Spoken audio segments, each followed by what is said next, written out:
Hello बच्चों, आज हम पढ़ेंगे बसंत भाग 1 से झांसी की रानी।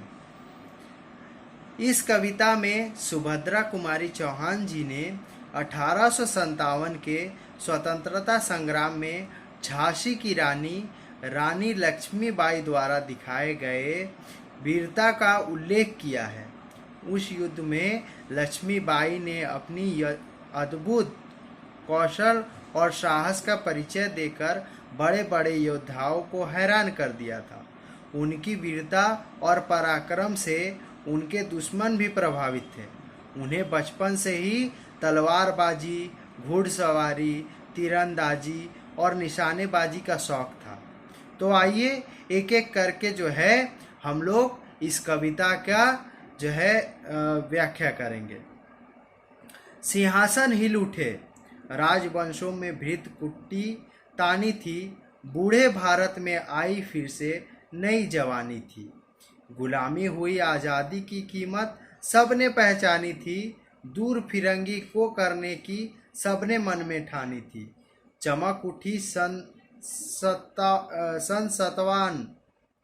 57 में, वह तलवार पुरानी थी, बूंदेले हर बोलो में मुँह हमने सुनी कहानी थी। खूब लड़ी मर्दानी, वह तो झांसी वाली रानी थी। दोस्तों, बच्चों, इस पंक्ति में कवित्री कहना चाहती है कि रानी लक्ष्मीबाई के साहस और बलिदान का वर्णन करते हुए कह रही हैं कि उन्होंने गुलाम भारत को आज़ाद कराने के लिए हर भारतीय के मन में चिंगारी लगा दी थी। रानी लक्ष्मीबाई ने साहस के द्वारा हर भारतीयों में जोश भर दिया था। सबके मन में अंग्रेजों को दूर भगाने की भावना पैदा कर दी थी। 1857 में उन्होंने तलवार उठाई थी, यानी अंग्रेजों के खिलाफ जंग छेड़ी थी। उससे सभी ने अपनी आज़ादी की कीमत पहचान ली थी। अगली पंक्ति देखते हैं हम लोगों ने।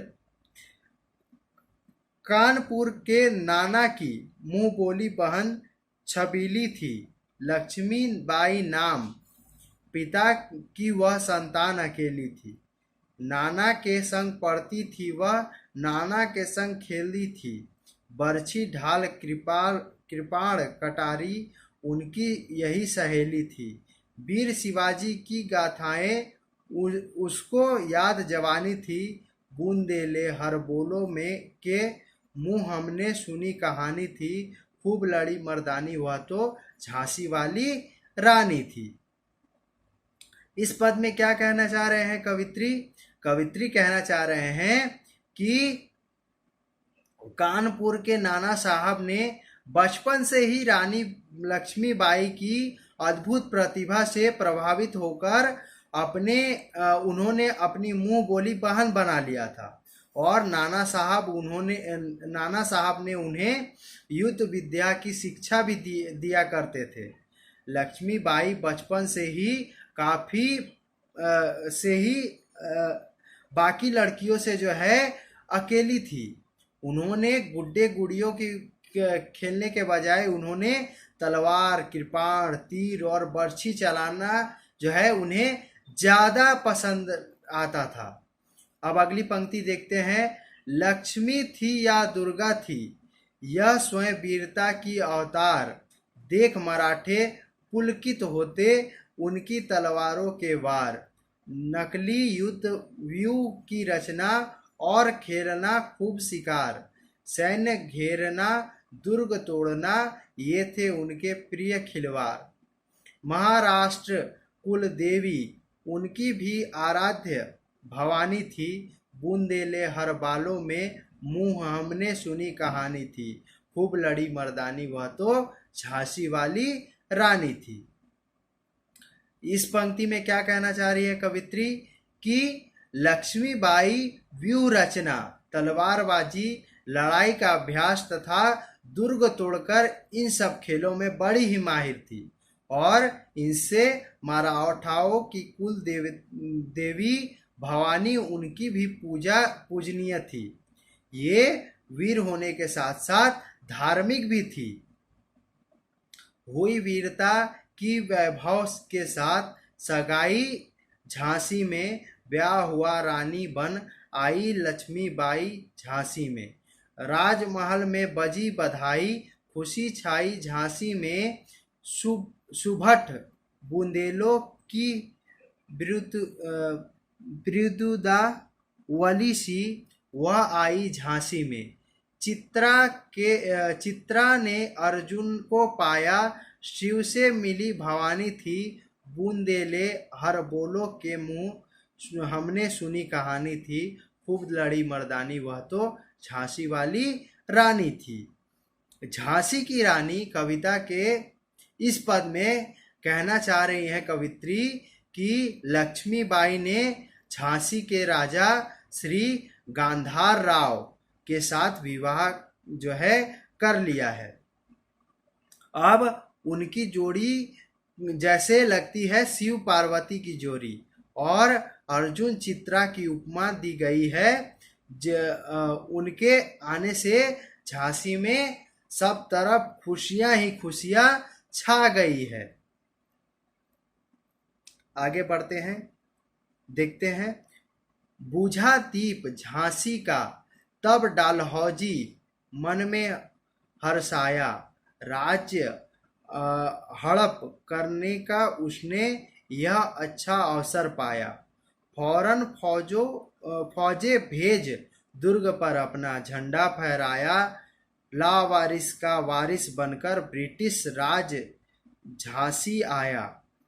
अश्रुपूर्णा रानी ने देखा झांसी हुई वीरानी थी। बुंदेले हर बोलो में मुंह, हमने सुनी कहानी थी। खूब लड़ी मर्दानी, वह तो झांसी वाली रानी थी। इस पंक्ति में कवित्री कह रही हैं कि झांसी के राजा का असमय मृत्यु के बाद उस समय अंग्रेज अधिकारी डलहौजी को झांसी हड़पने का अच्छा अवसर मिल गया था। उसने अपनी सेना कहाँ पे, उस झांसी पे भेज दिया था कब्जा करने के लिए। अब जो है आगे देखते हैं।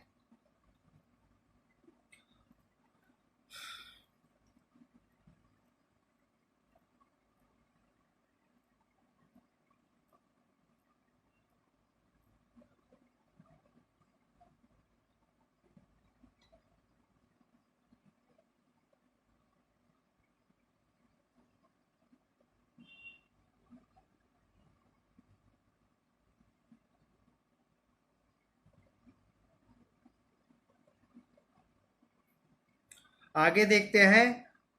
अनुनय विनय नहीं सुनती है, विकट शासकों की माया। व्यापारीपन दया चाहता था जब यह भारत आया। डलहौजी के पैर पसारे, अब तो पलट गई काया। राजाओं नवाबों को भी उनके पैरों ठुकराया। रानी दासी बनी यह दासी, अब महारानी थी। बुंदेली हर बोलो में मुंह, हमने सुनी कहानी थी। खूब लड़ी मर्दानी, वह तो झांसी वाली रानी थी। इस पंक्ति में कवित्री कहती है कि अंग्रेज लोग भारत में व्यापारी बनकर के आए थे, और फिर धीरे धीरे उन्होंने सभी बड़े बड़े राजाओं महाराजाओं और रानियों से दया और सहायता की भीख मांगकर उन्हीं के राज्य जो है हड़प लिया था। परंतु रानी लक्ष्मीबाई अन्य राजा रानियों के विपरीत थी, और उन्होंने विषम परिस्थितियों में भी एक महारानी की तरह जो है भारत झांसी को संभाला था। छीनी राजधानी दिल्ली की, लखनऊ छिना बातों बाद। कैद पेशवा था बिठुर में, हुआ नागपुर का भी घात। उदयपुर तनौज सतारा, कर्नाटक की कौन बिसात।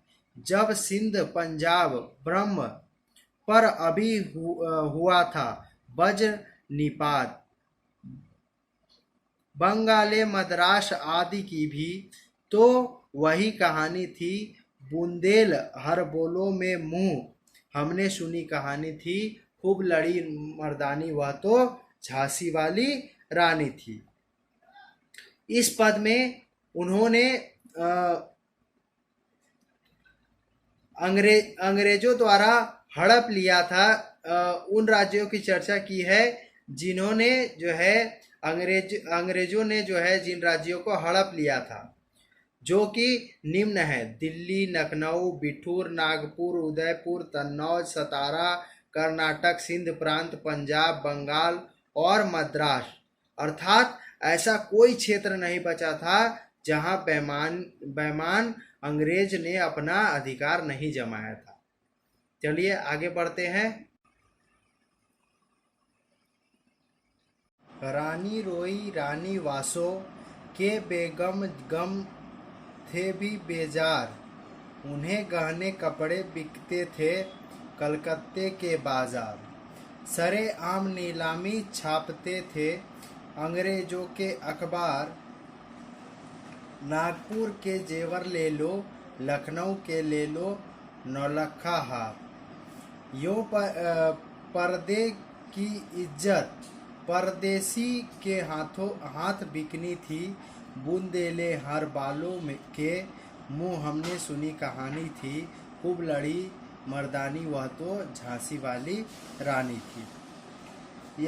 यहाँ पर कवित्री कहना क्या चाहती है कि कैसे वो लोग सभी राजाओं तथा नवाबों की हत्या के बाद वहाँ के राज्य तो हड़पते ही थे, साथ ही वे उनकी रानियों और बेगमों की इज्जत से भी खिलवाड़ करते थे, चाहे वह लखनऊ की बेगम हो या कलकत्ता और नागपुर की रानियां।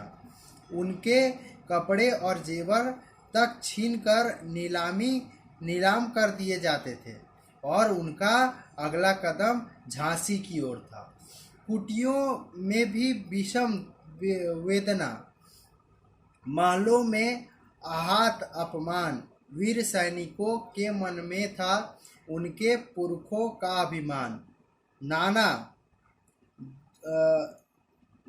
नाना धुधुमपन पंत पेशवा जुटा रहा था सब सामान, बहिन छबीली ने रण चंडी का कर लिया प्रकट आह्वान। हुआ यज्ञ प्रारंभ, उन्हें तो सोई ज्योति जगनी थी, बुंदेली हाथों में के मुंह हमने सुनी कहानी थी, खूब लड़ी मर्दानी वह तो झांसी वाली रानी थी। अब देखते हैं यहाँ पर कवित्री क्या कहते हैं कि चाहे वो गरीब हो या अमीर हो, सभी के मन में अंग्रेजों के लिए विद्रोह की चिंगारी धधक रही थी। सभी सैनिक नाना साहब पेशवा के नेतृत्व में युद्ध करने के लिए तैयार थे। साथ में उनकी मुंह बोली बहन लक्ष्मीबाई ने भी हार न मान करके उनके साथ अंग्रेजों से लड़ने का निर्णय कर लिया था। महलों ने दी आग, झोपड़ी में ज्वाला सुलगाई थी। यह स्वतंत्रता की चिंगारी अंतरतम से आई थी। झांसी चेती, दिल्ली चेती, लखनऊ लपेटे छाई थी, मेरठ, कानपुर, पटना में ने भारी धूम मचाई थी। जबलपुर, कोल्हापुर में भी कुछ हलचल उनसाई थी।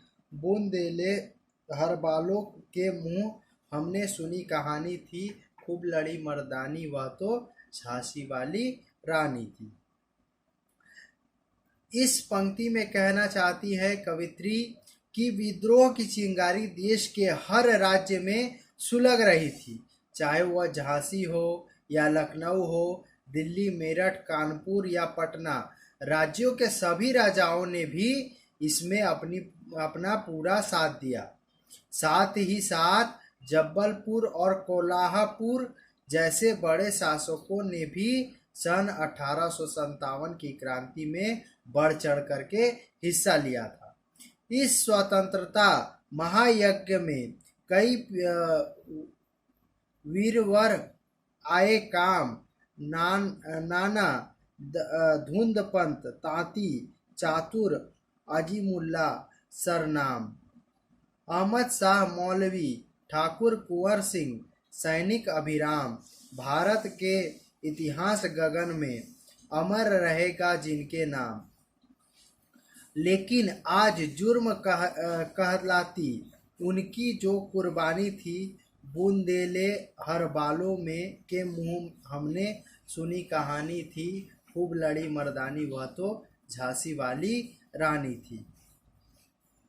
इस पद में कहना चाह रहे हैं कवित्री कि हमारे स्वतंत्रता संग्राम में लड़ने और शहीद होने वाले कई बड़े वीरों का उल्लेख किया गया है। इसमें नाना धुंधुमपत तांतिया चातुर अजीमुल्ला सरनाम, अहमद शाह मौलवी ठाकुर कुंवर सिंह तथा सैनिक अभिराम आदि ऐसे वीर और साहसी क्रांतिकारी थे जिन्होंने युद्ध में दुश्मन से जम करके संघर्ष किया था। इनकी गाथा छोड़ चले हम झांसी के मैदानों में, जहां खड़ी है लक्ष्मी बाई मर्द बनी मर्दानों में। लेफ्टिनेंट वॉकर आ पहुंचा, आगे बढ़ा जवानों में। रानी ने तलवार खींच ली, हुआ द्वंद आसमानों में। जख्मी होकर वॉकर भागा, उसे अजब हैरानी थी।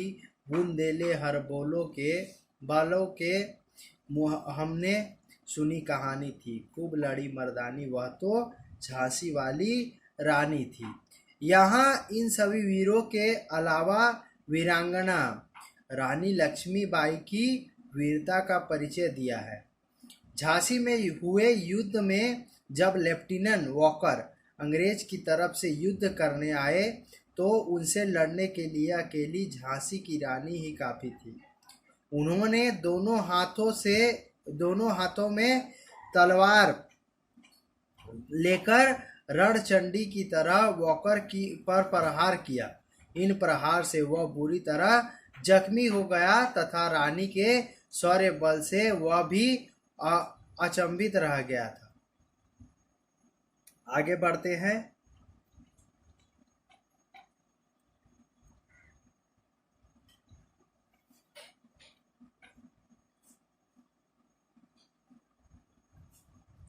रानी बढ़ी कालपी आई, कर 100 मील निरंतर पार। घोड़ा थककर गिरा भूमि पर, गया स्वर्ग तत्काल सिधार। यमुना तट पर अंग्रेजों ने फिर खाई रानी से हार। विजयी रानी आगे चल दी, किया ग्वालियर पर अधिकार। अंग्रेजों के मित्र सिंधिया ने छोड़ी राजधानी थी। बुंदेले हर बालों में मुँह हमने सुनी कहानी थी। खूब लड़ी मर्दानी वह तो झांसी वाली रानी थी। इस पद में रानी की वीरता का अद्भुत वर्णन है। कवित्री ने बताया है कि वे 100 मील घोड़ों पर बैठकर अंग्रेजों को खदेड़ती हुई यमुना तट ले गई और अंग्रेज वहां रानी से पराजित हुए, परंतु यहाँ पर उनके घोड़े ने वीर गति प्राप्त कर ली, अर्थात वो मर गया। उसके बाद उन्होंने ग्वालियर पर भी अपना अधिकार जमा लिया था, जहाँ से राजा सिंधिया ने अंग्रेजों के डर से उनसे मित्रता कर ली और अपनी राजधानी को छोड़कर वहां से चले गए थे। आगे बढ़ते हैं। विजय मिली पर अंग्रेजों की फिर सेना घिर आई थी। अब के जनरल स्मिथ सम्मुख था, उसने मुख की खाई थी। कान और मंदरा साखियां रानी के संग आई थी। यमुना क्षेत्र में उन दोनों ने भारी मार मचाई थी, पर पीछे हुयो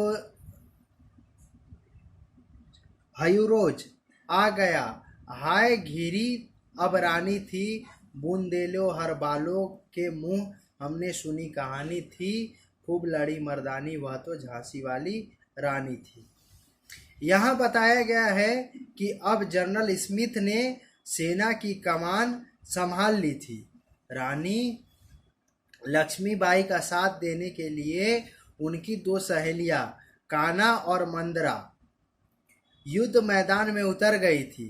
इन तीनों ने अपनी वीरता और साहस के दम पर कई अंग्रेज सैनिकों के लाशें बिछा दिए, परंतु तभी पीछे से जनरल ह्यूरोज ने आकर रानी को घेर लिया था और यही रानी उसके शिकंजे में फंस गई थी।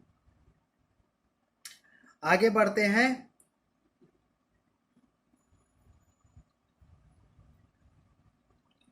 तो रानी मार काट कर चली बनी सैन्य के पार, किंतु सामने नाला आया था वह संकट विषम अपार। घोड़ा अड़ा नया घोड़ा था, इतने में आ गए सवार। रानी एक शत्रु बहुतेर, होने लगे वार पर वार। घायल होकर गिरी सिंहनी, उसे वीर गति पानी थी। बूंदेले हर बोलो के मुंह हमने सुनी कहानी थी। खूब लड़ी मर्दानी वह तो झांसी वाली रानी थी। झांसी की रानी कविता में आगे कहती है कवित्री कि रानी जैसे तैसे बचते हुए दुश्मन के बीच से निकलकर बाहर आ गई थी, लेकिन अचानक उनके सामने एक चौड़ा नाला आ गया। उसका घोड़ा जो था नया होने के कारण उसे पार नहीं कर पाया और वह अड़ गया। बस यही शत्रुओं ने मौका देखकर अकेली रानी पर कई वार पर वार कर दिए और झांसी की रानी ने यहीं अपनी अंतिम सांस तक लड़ते हुए वीर गति प्राप्त कर ली। रानी गई सिधार, चिता अब उनकी दिव्य सवारी थी। मिला तेज से तेज, तेज की वह सच्ची अधिकारी थी। अभी उम्र कुछ 23 की थी, मनुज नहीं अवतारी थी। हमको जीवित करने आई पर बन गई स्वतंत्रता नारी थी। दिखा गई पथ सिखा गई हमको जो सीख सिखानी थी। बूंदेले हर बोलो में के मुंह हमने सुनी कहानी थी। खूब लड़ी मर्दानी वह तो झांसी वाली रानी थी। यहाँ रानी की दिव्यता का वर्णन है। रानी अब परलोक सिधार चुकी है, परंतु उनके चेहरे पर सूरज के जैसे चमक छाई थी। उनकी उम्र केवल 23 साल थी। इतनी छोटी सी उम्र में वह एक अवतारी नारी की तरह आकर हम सभी देशवासियों को जीवन की साहसी मार्ग दिखा गई थी। क्रांति की चिंगारी का बीज सही मायनों में उन्होंने ही देशवासियों के मन में बोया था। आखिरी पंक्ति देखते हैं। जाओ रानी याद रखेंगे ये कृतज्ञ भारतवासी, यह तेरा बलिदान जगावेगा स्वतंत्रता अविनाशी। होवे चुप इतिहास, लगे सच्चाई को चाहे फांसी। हो मदमाती विजय, मिटा दे गालों से चाहे झांसी। तेरा स्मारक तू ही होगी, तू खुद अमिट निशानी थी। बूंदेले हर बोलो के मुंह हमने सुनी कहानी थी। खूब लड़ी मर्दानी वह तो झांसी वाली रानी थी। यहाँ लेखिका कहती हैं कि रानी का यह बलिदान सभी देशवासी हमेशा याद रखेंगे, चाहे दुश्मन अपनी वीरता का परचम लहरा रहे हो या फिर वह अपनी तोप के गोलों से झांसी को ही मिटा दे। लेकिन झांसी की रानी लक्ष्मीबाई हमारे मन में हमेशा बसी रहेगी, चाहे उनका कोई स्मारक न बने, लेकिन वो वीरता और साहस का एक उदाहरण बन कर के हमारे इतिहास में हमेशा हमेशा के लिए अमर रहेगी। तो बच्चों, आज ये कविता का जो है व्याख्या पूर्ण हुआ। अगर आपके मन में कुछ सवाल हो तो कृपया हमारे व्हाट्सएप पे जो है ये कम मैसेज कर सकते हैं, या फिर जो है इस वीडियो के कमेंट बॉक्स में जा कर के कमेंट कर सकते हैं। धन्यवाद।